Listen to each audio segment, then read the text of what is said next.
Hello, Lee here of Carriot Custom Drums, Lee the Spray. Right then, so I showed you first of all this where I was applying like a marble effect on there. It was silver at the time and I said it's going to become red candy. Then I sprayed it and then I applied some lacquer and I showed you the lacquer, but I showed you on a video or two back that when you shine it in the light, you could see what we call like an orange peel effect. And that there means that it's pretty, but it's just got that little bit of a bumpy texture to it. If you look at your car, as I mentioned on my last video, you will see that your car has it. It's a common trait with painting. So then the last video showed you that I destroyed the drum because I cut it all back and sanded it and so on. And then I said I will polish. Well, there's a result of polishing, look. Now you might think, ooh, that's not very pretty. But that's because I left a little bit of polish on there. Can you see? I can wipe it off. So if I flick over, after I put a bit of Mr. Sheen on, there, now you can see it.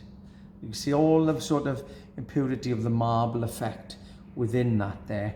Again, it gives you more of an orangey colour when you look on this camera, but it's a really deep cherry red. And if I come back a bit, you can see it shows more of the cherry red. So that's how it looks. And look at the sheen on that. Now when you see the lines, you can see through here, they are straight, as in they are accurate, they're sharp, following obviously the curve because it's a round drum, following the texture of the light above.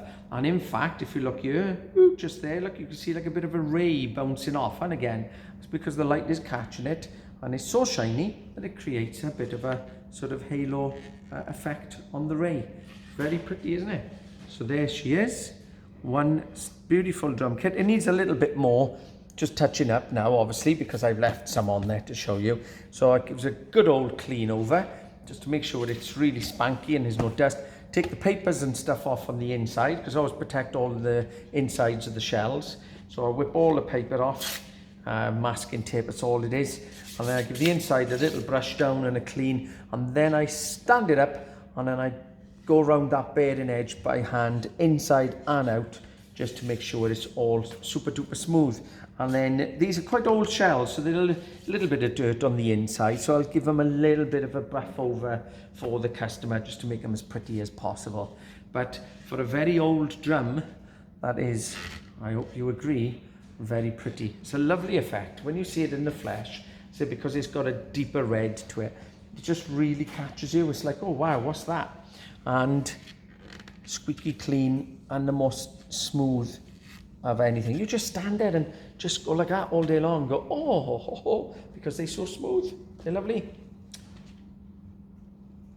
Tidy. Take care. Over and out. Look after yourselves. Bye bye.